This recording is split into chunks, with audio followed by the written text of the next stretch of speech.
በስመ አብ ወወልድ ወመንፈስ ቅዱስ አሐዱ አምላክ አሜን። የዕለቱ ወንጌል የማርቆስ ወንጌል ምዕራፍ 9 ከቁጥር 16 እስከ 31። ጻፎችንም ስለምን ከእነርሱ ጋር ትከራከራላችሁ ብሎ ጠየቃቸው። ከሕዝቡ አንዱ መልሶ መምህር ሆይ ዲዳ መንፈስ ያደረበትን ልጄን ወደ አንተ አምጥቻለሁ። በያዘውም ስፍራ ሁሉ ይጥለዋል፣ አረፋም ይደፍቃል፣ ጥርሱንም ያፏጫል ይደርቃልም። እንዲያወጡለትም ለደቀ መዛሙርት ነገሯቸው፣ አልቻሉምም አለው። እርሱም መልሶ የማታምን ትውልድ ሆይ እስከ መቼ ከእናንተ ጋር እኖራለሁ? እስከ መቼ ስታገሳቸዋለሁ?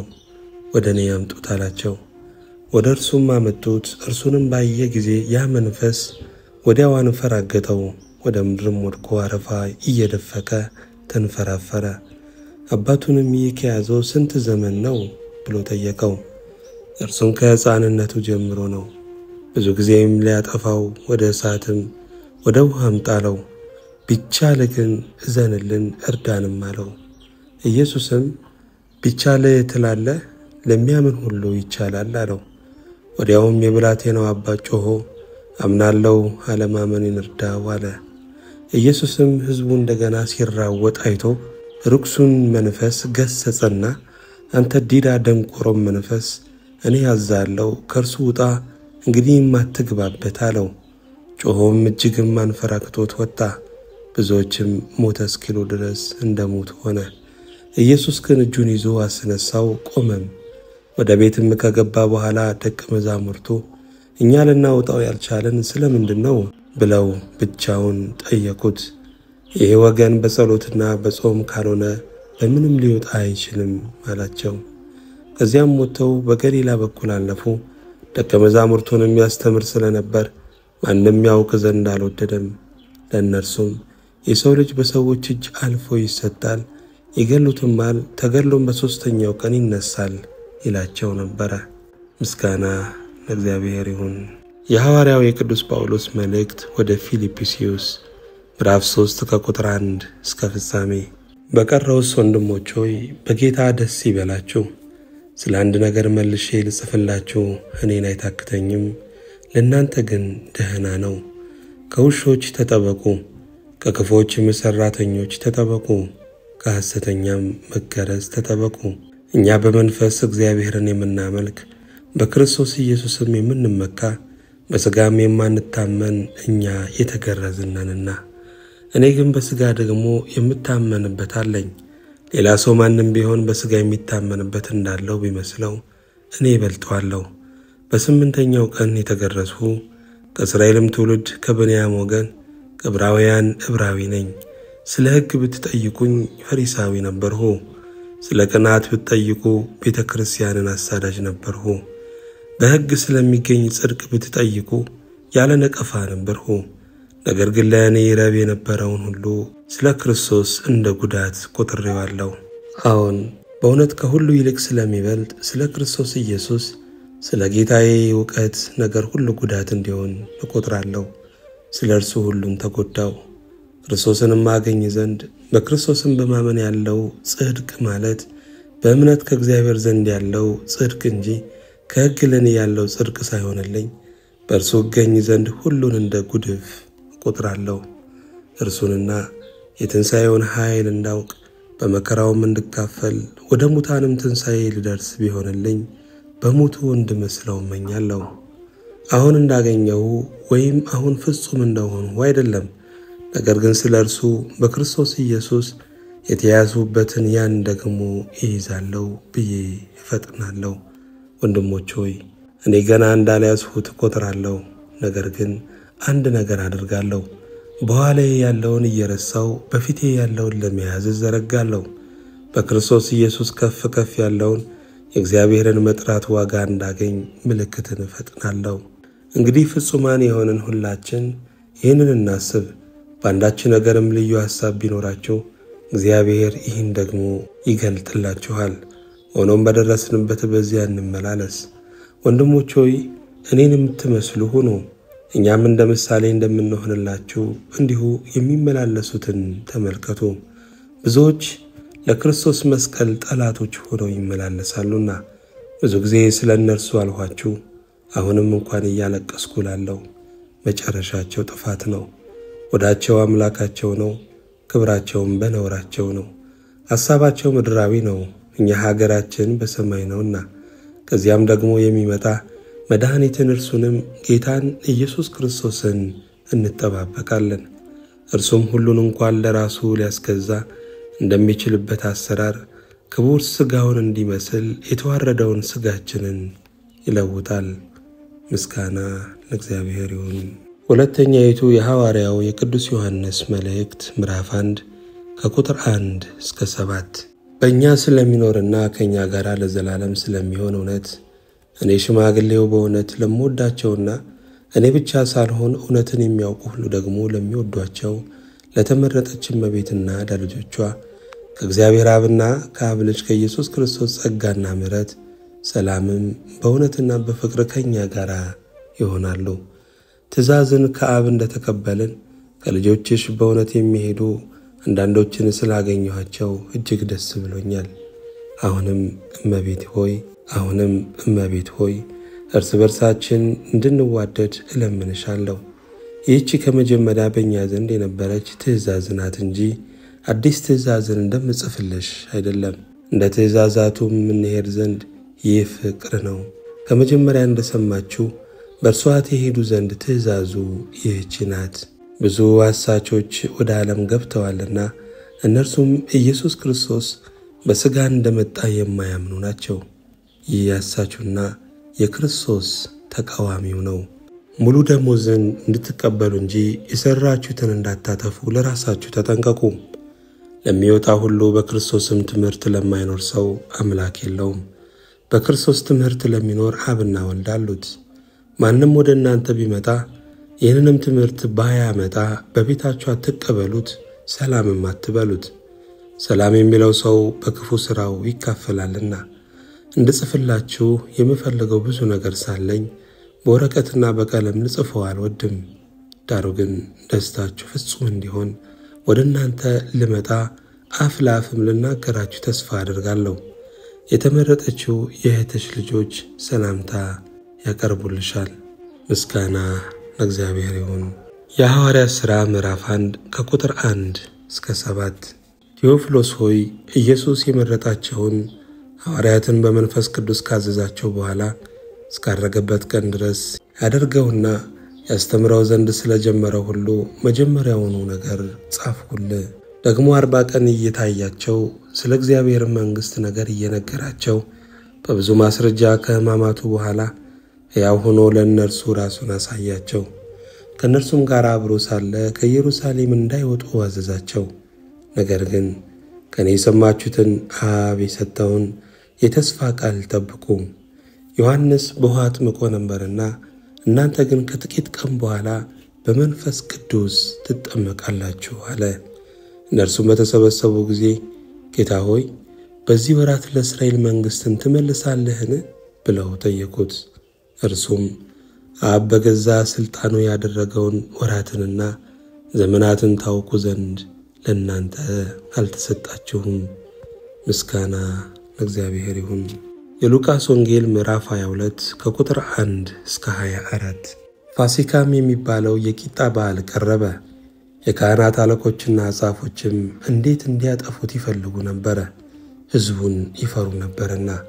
ሰይጣንም ከ12ቱ ቁጥር 1 በነበረው ያስቆሮቱ በሚባለው በይሁዳ ገባ። ሄዶም እንዴት አሳልፈው እንዲሰጣቸው ከካህናት አለቆችና ከመቅደስ አዛዦች ጋር ተነጋገረ። እነርሱም ደስ አላቸው፣ ገንዘብም ሊሰጡት ተዋዋሉ። እሺም አለ። ሕዝብም በሌለበት አሳልፈው እንዲሰጣቸው ምቹ ጊዜ ይፈልግ ነበር። ፋሲካንም ሊያርዱበት የሚገባው የቂጣ በዓል ደረሰ። ጴጥሮስንና ዮሐንስንም ፋሲካን እንድንበላ ሄዳችሁ አዘጋጁልን ብሎ ላካቸው። እነርሱም ወዴት እናዘጋጅ ዘንድ ትወዳለህ አሉት። እርሱም አላቸው፣ እነሆ ወደ ከተማ ስትገቡ ማድጋ ውሃ የተሸከመ ሰው ይገናኛችኋል። ወደሚገባበትም ቤት ተከተሉት። ለባለቤቱም መምህሩ ከደቀ መዛሙርቴ ጋር ፋሲካን የምበላበት የእንግዳ ቤት ክፍል ወዴት ነው ይልሃል በሉት። ያን በደርብ ላይ ያለውን የተነጠፈ ታላቅ አዳራሽ ያሳያችኋል፣ በዚያም አሰናዱልን። ሄደውም እንዳላቸው አገኙና ፋሲካን አሰናዱ። ሰዓቱን በደረሰ ጊዜ ከ12 ሐዋርያት ጋር በማዕድ ተቀመጠ።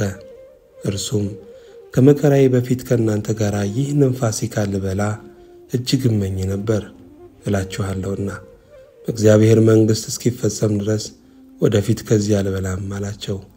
ጽዋንም ተቀበለ፣ አመስግኖም ይህን ካችሁ በመካከላችሁም ተካፈሉት እላችኋለሁና የእግዚአብሔር መንግሥት እስክትመጣ ድረስ ካሁን ጀምሮ ከወይኑ ፍሬ አልጠጣም አለ። እንጀራንም አንስቶ አመሰገነ፣ ቆርሶም ሰጣቸውና ስለ እናንተ የሚሰጠው ሥጋዬ ይህ ነው፣ ይህን ለመታሰቢያዬ አድርጉት አለ። እንዲሁም ከራት በኋላ ጽዋውን አንስቶ እንዲህ አለ፣ ይህ ጽዋ ስለ እናንተ በሚፈሰው በደሜ የሚሆን አዲስ ኪዳን ነው። ነገር ግን አሳልፎ የሚሰጠኝ እጅ እነሆ በማዕድ ከኔ ጋር ናት። የሰው ልጅስ እንደተወሰነው ይሄዳል፣ ነገር ግን አልፎ ለሚሰጥበት ለዚያ ሰው ወዮለት። ከእነርሱም ይህንን ሊያደርግ ያለው ማን እንደሆነ እርስ በርሳቸው ይጠያየቁ ጀመር። ደግሞ ማናቸውም ታላቅ ሆኖ እንዲቆጠር በመካከላቸው ክርክር ሆነ። እንዲህም አላቸው፣ የአሕዛብ ነገሥታት ይገዟቸዋል፣ በላያቸውም የሚሰለጥኑት ቸርነት አድራጊዎች ይባላሉ። እናንተ ግን እንዲህ አትሆኑ። ነገር ግን ከእናንተ ታላቅ የሆነ በመካከላችሁ እንደ ታናሽ፣ የሚገዛም እንደሚያገለግል ይሁን። በማዕድ የተቀመጠ ወይስ የሚያገለግል ማናቸው ታላቅ ነው? የተቀመጠው አይደለምን? እኔ ግን በመካከላችሁ እንደሚያገለግል ነኝ። ነገር ግን እናንተ በፈተናዎቼ ከኔ ጋር ጸንታችሁ የኖራችሁ ናችሁ። አባቴ እኔን እንደሾመኝ እኔ ደግሞ በመንግሥቴ ከማዕድ ትበሉና ትጠጡ ዘንድ በ12 በእስራኤል ነገር ስትፈርዱ በዙፋኖች ትቀመጡ ዘንድ ለመንግሥት እሾማችኋለሁ። ጌታም ስምዖን ሆይ እነሆ ሰይጣን እንደ ስንዴ ሊያበጥራችሁ ለመነ፣ እኔ ግን እምነትህ እንዳይጠፋ ስለ አንተ አማለርሁ። አንተም በተመለስክ ጊዜ ወንድሞችህን አጽና አለ። እርሱም ጌታ ሆይ ወደ ወህኒም ወደ ሞትም ካንተ ጋር ለመሄድ የተዘጋጀው ነኝ አለው። እርሱ ግን ጴጥሮስ ሆይ እልሃለሁ እንዳታውቀኝ 3 ጊዜ እስክትክደኝ ድረስ ዛሬ ዶሮ አይጮህም አለው። ደግሞም ያለ ኮረጆና ያለ ከረጢት ያለ ጫማም በላኳቸው ጊዜ አንዳች ጎደለባቸውን አላቸው። እነርሱም አንዳች እንኳ አሉ። እርሱም አሁን ግን ኮረጆ ያለው ከእርሱ ጋር ይውሰድ፣ ከረጢትም ያለው እንዲሁ፣ የሌለውም ልብሱን ሽጦ ሰይፍ ይግዛ እላችኋለሁና ይህ ከአመፀኞች ጋር ተቆጠረ ተብሎ የተጻፈው በእኔ ሊፈጸም ግድ ነው። አዎን ስለ እኔ የሚሆነው አሁን ይፈጸማልና አላቸው። እነርሱም ጌታ ሆይ እነሆ በዚህ 2 ሰይፎች አሉ አሉት። እርሱም ይበቃል አላቸው። ወጥቶም እንደ ልማዱ ወደ ደብረ ዘይት ሄደ። ደቀ መዛሙርቱም ደግሞ ተከተሉት። ወደ ስፍራውም ደርሶ ወደ ፈተና እንዳትገቡ ጸልዩ አላቸው። ከእነርሱም የድንጋይ ውርወራ የሚያህል ራቀ። ተንበርክኮም አባት ሆይ ብትፈቅድ ይህችን ጽዋ ከእኔ ውሰድ፣ ነገር ግን የእኔ ፈቃድ አይሁን ያንተ እንጂ እያለ ይጸልይ ነበረ። ከሰማይም መጥቶ የሚያበረታ መልአክ ታየው። በፍርሃትም ሲጣጣር አጽንቶ ይጸልይ ነበረ። ወዙም በምድር ላይ እንደሚወርድ እንደ ደም ነጠብጣብ ነበረ። ከጸሎትም ተነስቶ ወደ ደቀ መዛሙርቱ መጣና ከሐዘን የተነሳ ተኝተው ሲያገኛቸው ስለምን ትተኛላችሁ? ወደ ፈተና እንዳትገቡ ተነስታችሁ ጸልዩ አላቸው። ገናም ሲናገር እነሆ ሰዎች መጡ። ከ12 አንዱም ይሁዳ የሚባለው ይቀድማቸው ነበረ። ሊስመውም ወደ ኢየሱስ ቀረበ። ኢየሱስ ግን ይሁዳ ሆይ በመሳሜ ሰውን ልጅ አሳልፈህ ትሰጣለህን? አለው።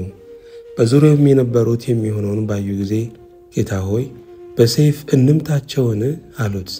ከእነርሱም አንዱ የሊቀ ካህኑን ባሪያ መጥቶ ቀኝ ጆሮውን ቆረጠው። ኢየሱስ ግን መልሶ ይህንስ ፍቀዱ አለ። ጆሮውንም ዳሶ ፈወሰው። ኢየሱስም ወደ እርሱ ለመጡበት ለካህናት አለቆችና ለመቅደስ አዛዦች ለሽማግሌዎችም ወንበዴን እንደምትይዙ ሰይፍና ጎመድ ይዛችሁ ወጣችሁን? በመቅደስ ዕለት ከእናንተ ጋር ስሆን እጆቻችሁን አልዘረጋችሁብኝም።